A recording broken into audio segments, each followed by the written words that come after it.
তো রুটি বানিয়ে নিয়েছি আর হচ্ছে চা বসিয়ে দিয়েছি, দুধটা গরম করেছি। আর কি কাজ করলাম, এই তো চলছে কাজ। Hi friends, good morning. কেমন আছো তোমরা সবাই? আমি আলহামদুলিল্লাহ ভালো আছি। তো কালকে যেন ঘর মুছতে মুছতে সন্ধ্যা হয়ে গিয়েছিল, তারপরে গোসল করেছি।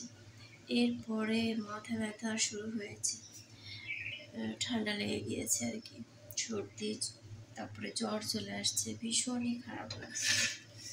তো যাই হোক, ঘুম থেকে উঠেছিও লেটে। এই তো ছেলে উঠে আসছে। কি বাবা?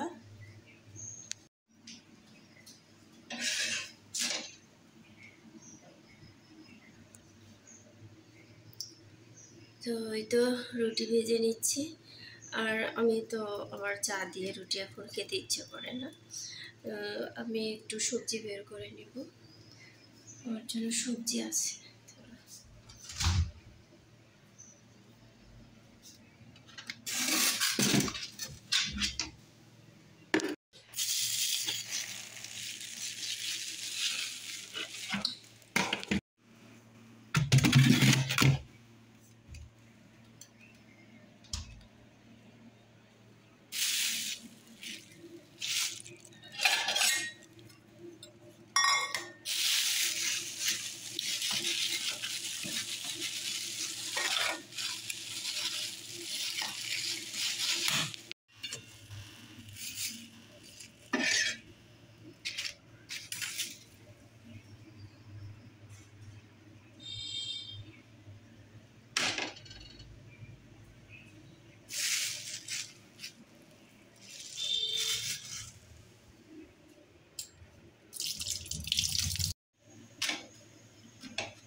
গরু মাংস এনেছে, তো আমি সবগুলো প্যাকেট করে রেখেছি। আর এই তো এইটুকু এখন রান্না করব আলু দিয়ে।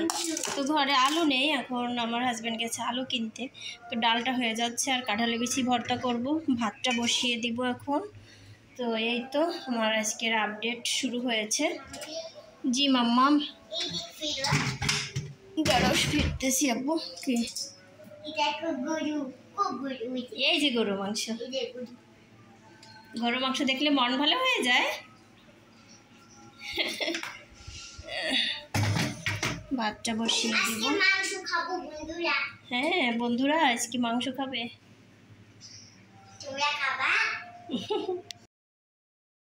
সরো কেশবতী, সরো। বন্ধুরা আমার কিছু করতে বলছে, আমি কিছু করছি। দেখো বন্ধুরা,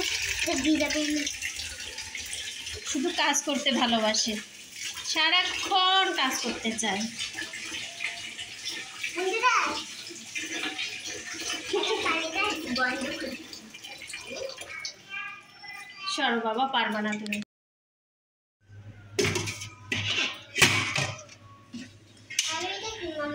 কারেন্ট শুধু বারবার চলে যায়। কি বাবা? কি ওটা দেখতে হবে। কি বাবা?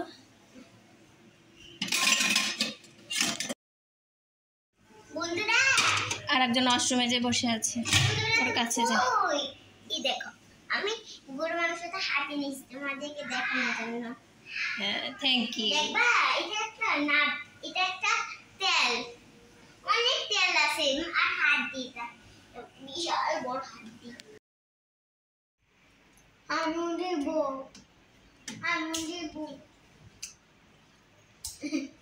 করো, কাজ করো, মাকে হেল্প করো। আচ্ছা মাম্মি, তোমার এত কষ্ট হয় আমি সব জানি। আল্লাহ রে, তোমার এত কষ্ট হয় সব জানে। হয়েছে, দাও।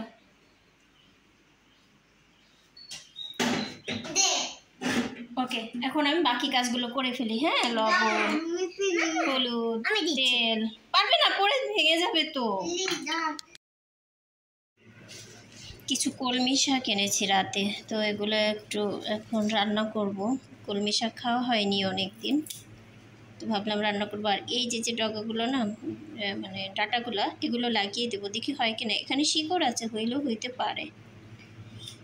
শুধু আগা থেকে একটুখানি নিচ্ছি, পাতা বেশি একটু ভালো নয়।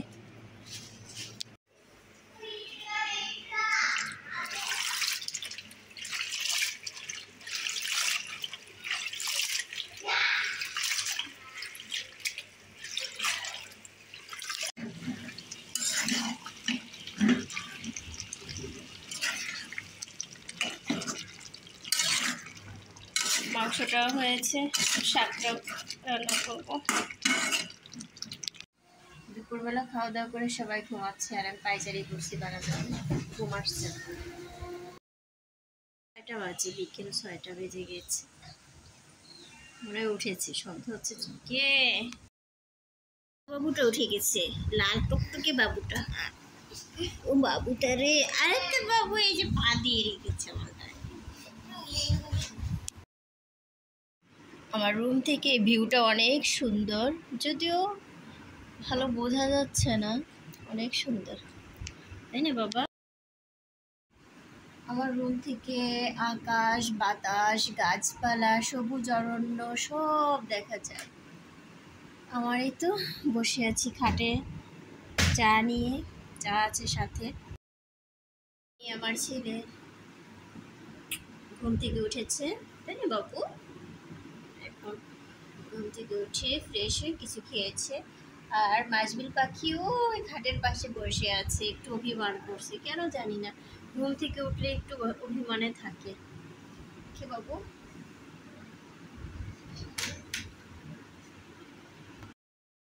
খাওয়া দাওয়া করে সবাই ঘুমিয়েছিল, আমিও শুয়েছিলাম, কিন্তু দেখলাম আমার ঘুম আসছে না, তো আপনাদের জন্য ভিডিও পাবলিশ করেছি। তারপরে ভাবলাম যে একটা ভিডিও দেখেছি ভালো লাগার মতো, তারপরে একটু চেষ্টা করেছি ঘুমানোর, হালকা একটুখানি ঘুম করেছি। পরে আবার উঠিয়ে নামাজ পড়েছি আসরের। এরপরে দেখলাম কাব্য মাসবিল উঠে গিয়েছে, তাই না বাবু? কথা বলো, কথা বলো। আজ তো ফ্রাইডে, ওরা বাহিরে যাবে, এর জন্য মানে মনে মনে রেডি হয়ে আছে। তো মাগরিবের নামাজ পড়েই বের হবো আমরা, কারণ এখন যদি যাই দেখা যাবে মাগরিবের নামাজটা আমি পথে পড়তে পারবো না, আমার হাজবেন্ড ঠিক পড়বে। আমার বাবা মসজিদে গেছে আর আসে নাই। তোর বাবা আবার ঘুম থেকে উঠে নামাজ পড়তে গেছে আসরের, তো এখনও আসেনি। হয়তো মাগরিবের নামাজ পড়ে একবারে আসবে, এখনই আজান পড়ে যাবে।